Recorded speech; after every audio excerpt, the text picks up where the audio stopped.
base on the ground. We should always ensure that they are involved in local economies, but also assist them to form cooperatives that gives them, I think, a foot in the economy. That the national government and social development programs in the mines should be supported and tapped on. There must be lots of work around rural development, especially in the question of access to land, but also education, the production of biofuels, to stimulate agriculture and agro-processing for rural development and job creation, to review procurement policies that cater for women newcomers, to say we do want government to have areas where they ring fence for women, so that it's only women who participate in those government programs. Again, to protect them from, I think, perhaps stiff competition from people who've been in the game for too long. We have agreed that there must be a women in Durban that are held in townships to discuss women issues affecting them at a local level. So different committees, let them work out what is it that can be done at a local level. That there must be programs and campaigns that are manageable and are monitored, so that you don't come with grand ideas which are not implementable. And we'll be speaking to the Minister of Mineral Affairs to find out how the charter and really the scorecards and see how it benefits women. As I said before, that all commissions had to discuss organizational renewal. And the ANC Women's National Policy noted the importance of organizational renewal as a fundamental process towards achievement of the total emancipation of women from all forms of oppression and ensuring gender equality across all sectors of society, including government, but also within our own ranks as the ANC. So we spend lots of time talking about the ANC Women's League and the ANC and say how, as ANC Women's League, we position ourselves in order to reach our objectives. And I'll just quickly rush to the recommendations, which is where the controversy, I think, was expected by journalists. And that's why they've been asking me questions about the president. And it honestly didn't arise at this conference. Because people spoke about recruiting, development and implementation of a very efficient recruitment and membership system. They referred to political skills for women in terms of the management of membership, the mobilization of resources to run our structures, the capacitation of women to encourage them to take up locally based issues that affect them immediately, to establish subcommittees that focus on various aspects of the organization, encouraging branches to be involved in community programs, getting Women's League to initiate programs themselves with NGOs in their communities, play a central role in participating in government so that women are the ones who suffer if there's no electricity, no water, so they should take up programs and engage government, and strengthen ANC Women's League Young Desk in all levels, because we had taken resolution about young women, and it was re-emphasized that we have to strengthen this desk, and develop a program to empower cadres deployed in various aspects of government and support structures for them. And that's what we said about organizational renewal, and supporting women deployed in all levels of the organization. So the focus really was on the internal assessment of the organization, what its weaknesses are, what needs to be done to strengthen the ANC Women's League, and also how we support women in positions of leadership broadly, not, as I say, only in one specific area. As I said, we also reflected on health, and I'll quickly run through the recommendations.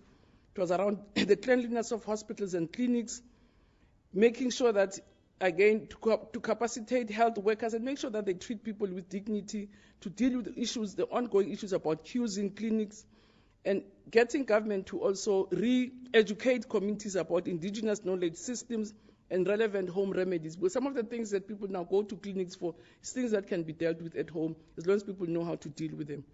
To campaign and speak against sexual violence against the elderly, which the delegates reported that is on, especially in rural areas, because they are left on their own. Kids are in urban areas, and they're constant victims of sexual violence. To campaigns to empower young women to care for caring of people with disabilities. We spoke about increasing access to health through increasing the numbers of mobile clinics in rural areas.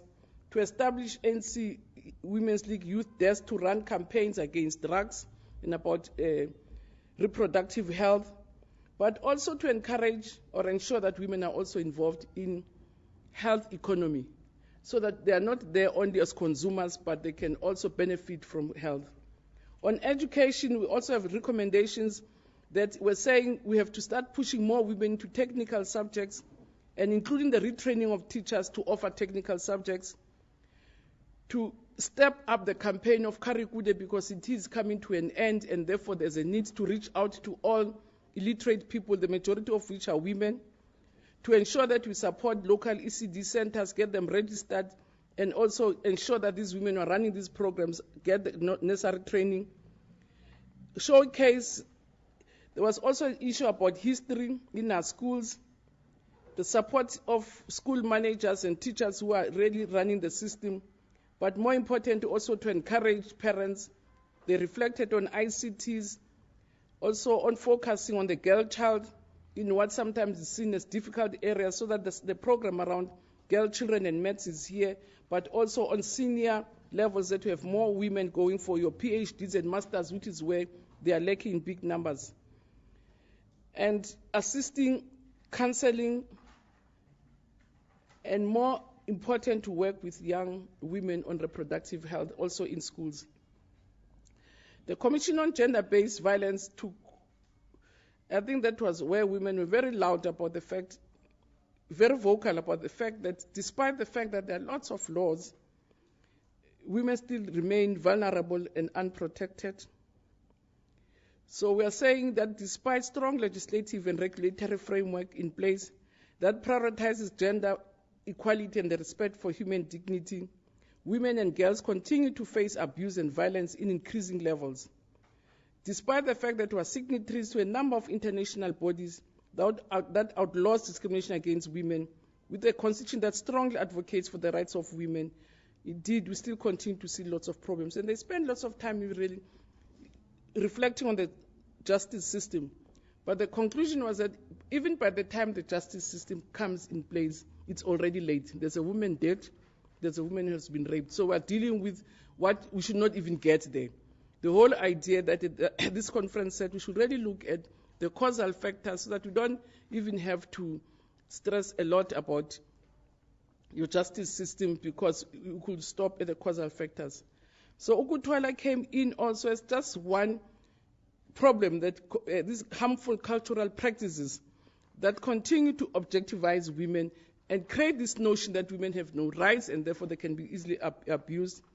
They raise issues about initiation because they said those are their kids who are dying in initiation schools. So, and normally the culture is that it's a man's thing. And women say they want to get closer to that situation because it's their kids who die in those initiation schools. So there will be an engagement with those institutions running initiations to make sure that kids are protected. We must take charge of health checkups for children before, as I said, they go to initiation schools.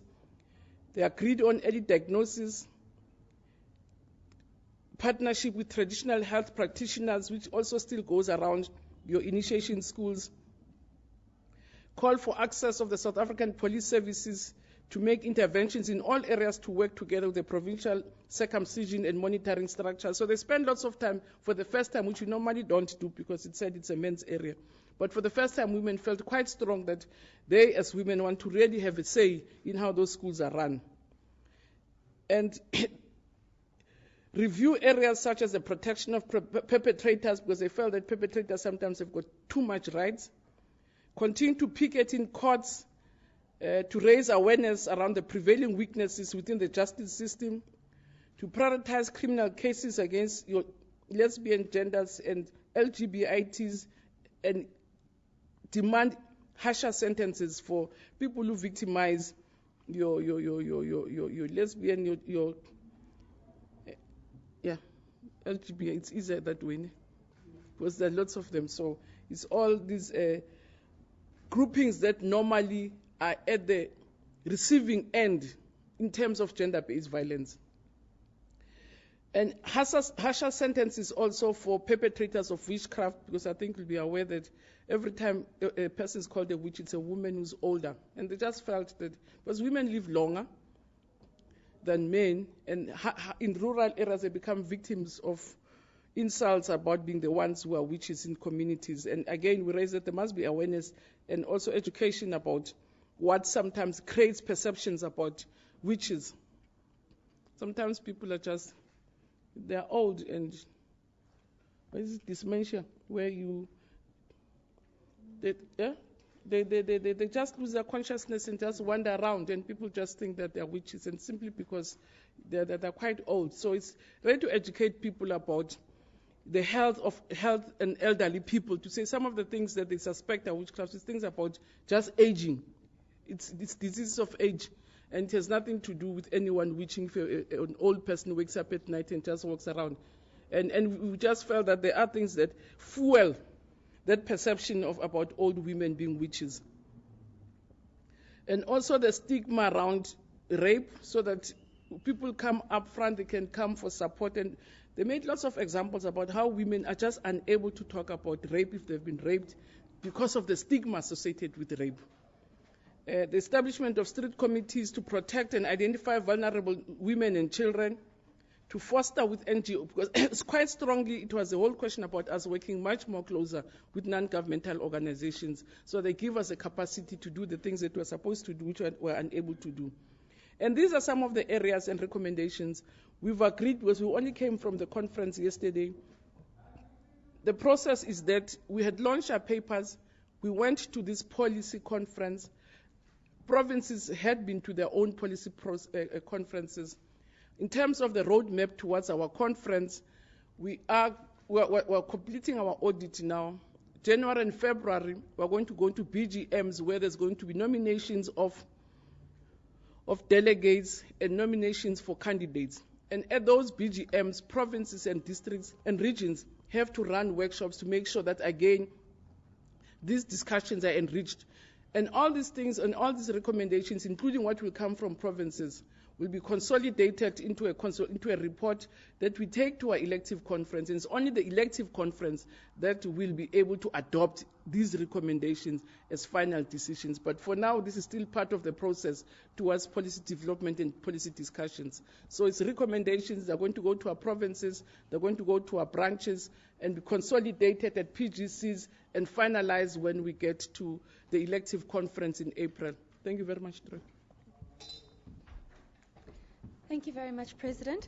And it was an oversight on my part. I didn't introduce the panel. We have the Treasurer General of the ANC Women's League, Hlengiwe Mkhize, sitting next to the President there. And then obviously I'm sure you know the President of the Women's League, Angie Motshekga. We'll now open the floor for some questions. If you can indicate by show of hands and introduce yourself and the media organization that you're from. Okay, first round.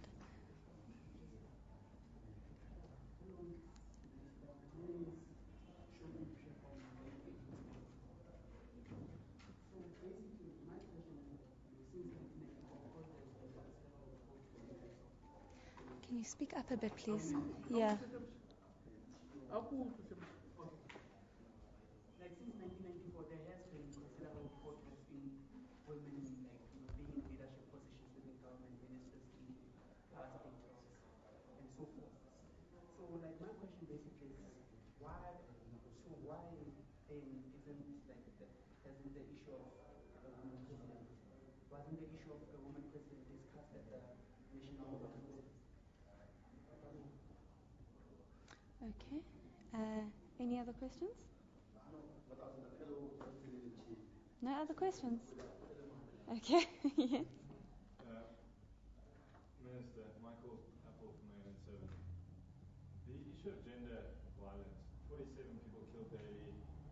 Femicide, female homicide is probably one of the biggest problems. You're more likely to be killed by an intimate partner than by a stranger in the country. We can have as many laws and sign as many international programs and agreements as we want, but the situation on the ground doesn't seem to be changing. How do you plan to influence not only legislation, legislation itself doesn't change behavior. How do you plan to change a societal crime, a societal issue that we seem to have? Thank you. Anyone else? Yes? Tando from Eyewitness News. My question is similar to colleague here. It's about the woman president, that issue. And you saying that it wasn't discussed in your conference. Wasn't it supposed to be one of the issues that you guys were supposed to maybe table or discuss in the conference?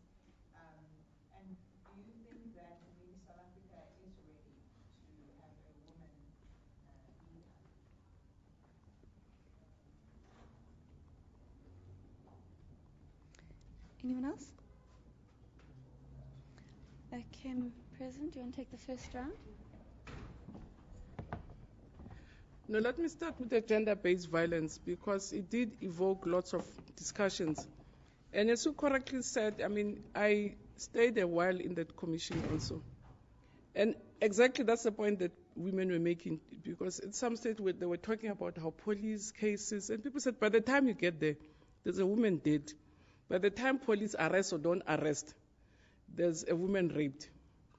And you're quite right also that in that reflection, that area, there was a list of all rules and legislations that are there, but the facts were that women were still struggling. And that's what kept the commission going to say, what is it that needs to be done? And amongst the things that they raised that needs to be done is the whole socialization of the boy child. The socialization of the boy child into respecting the rights of women, into respecting, and then we spend lots of time to say what it will take to socialize the boy child and the girl child different, so that the girl child also doesn't present herself as a victim, so that perhaps it's mutual. We need just to have an understanding thereof, to say what is it that is in the psyche of South Africans which makes men believe that they're so entitled, that they're so big, that they have to be intolerant. But also on the other side, what makes women also to accept the fact that they're a lesser species. And one of the things, as I said, that was identified was really making sure that there's a conscious and a deliberate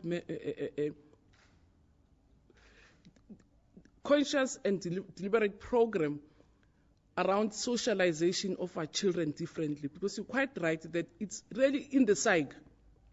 It's in the nation's psyche, it's in the psyche of men, it's in the psyche of women. But it's also, because we also had experts, they were saying it's sometimes even the way we bring up our kids in our homes, where most of the perpetrators were themselves brought up in families where there was just lots of gender-based violence. And it just it's quite easy for them to snap and go back to that which they know better.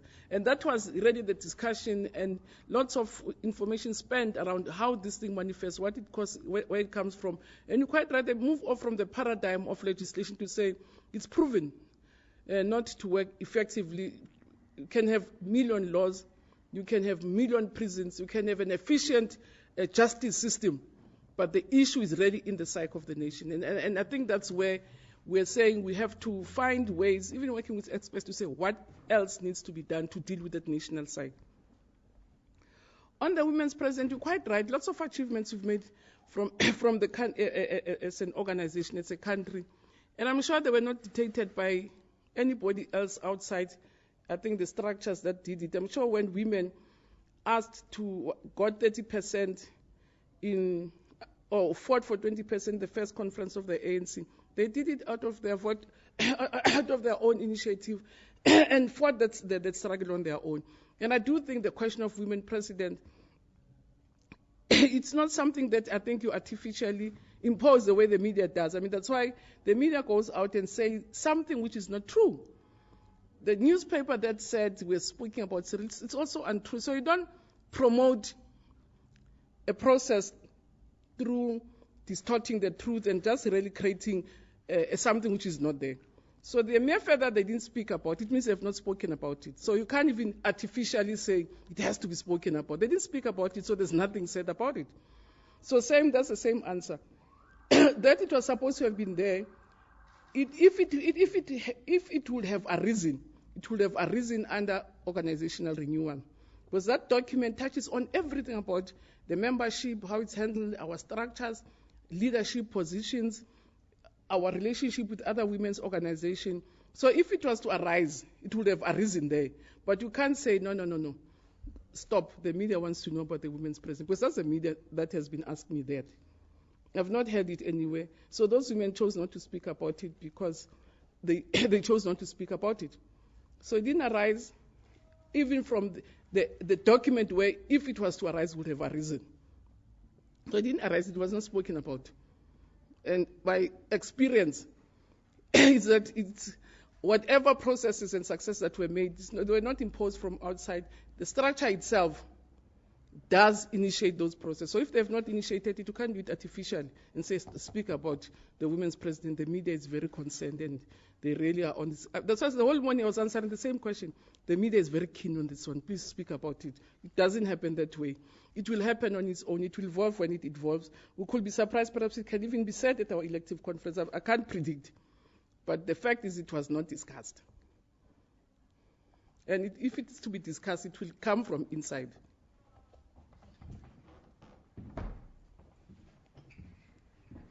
Okay, any follow-up questions?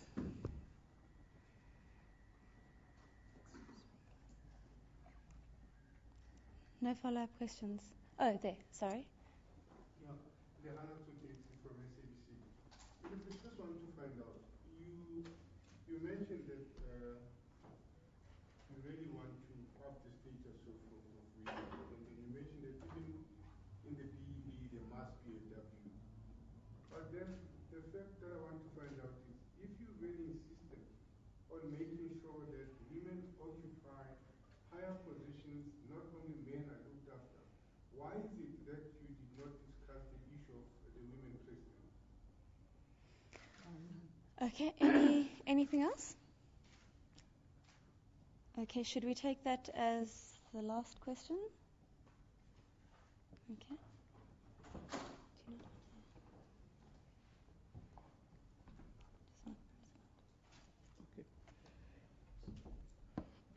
You see,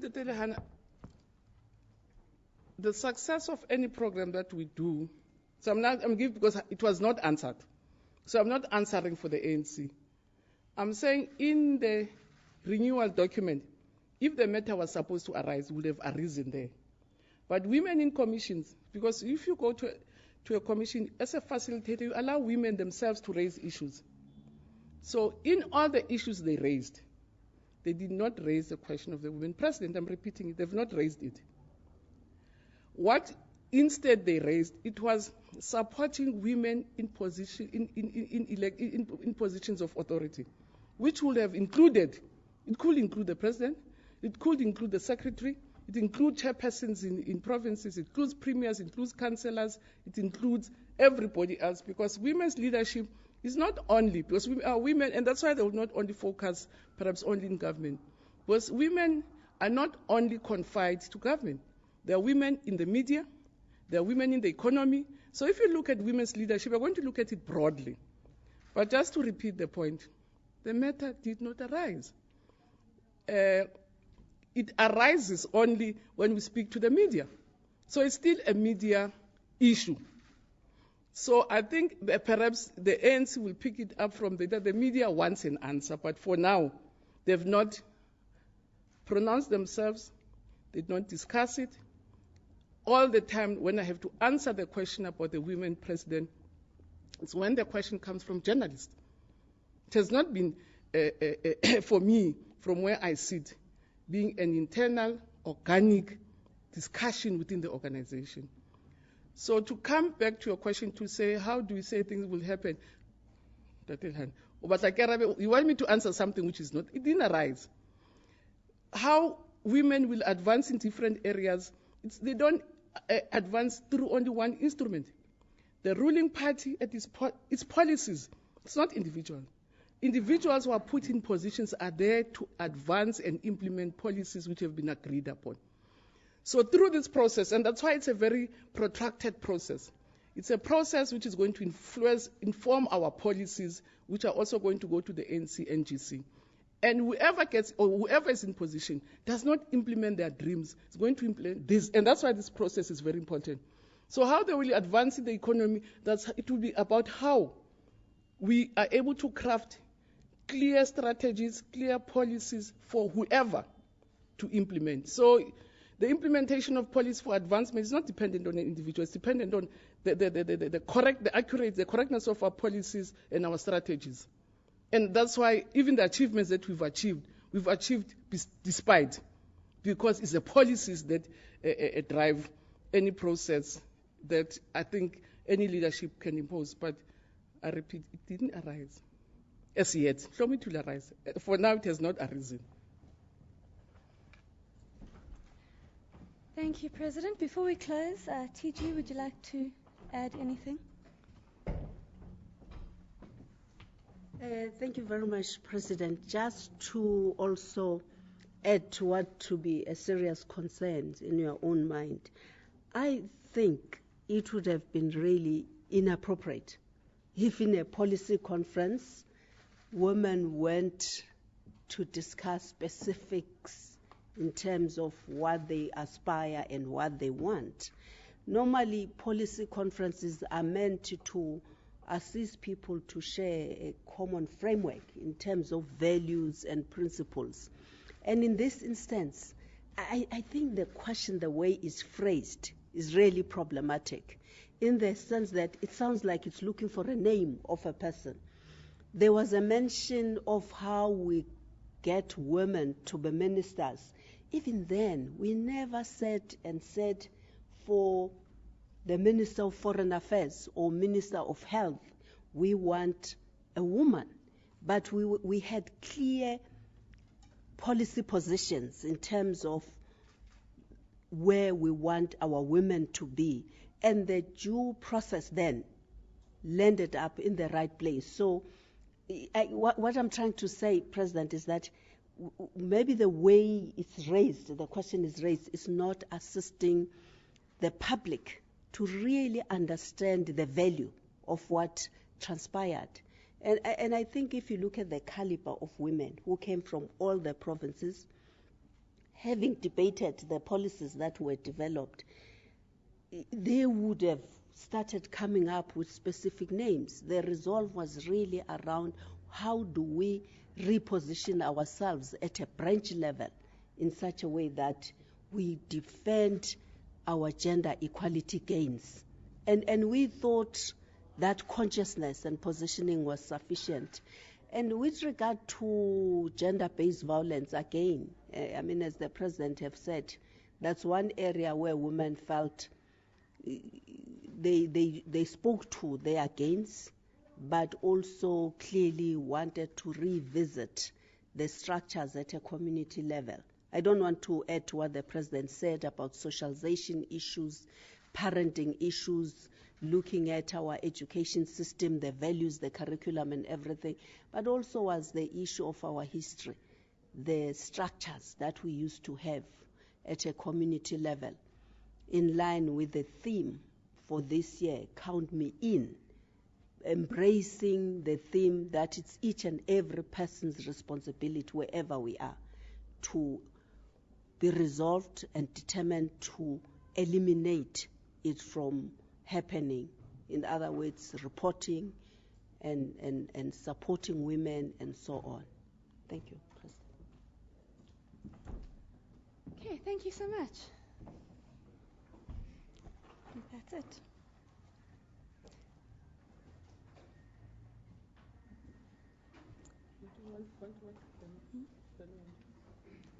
Do you want to?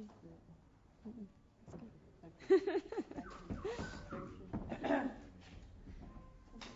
Oh, you managed to get it? Okay. Okay, we've got some copies of the statements if anyone wants.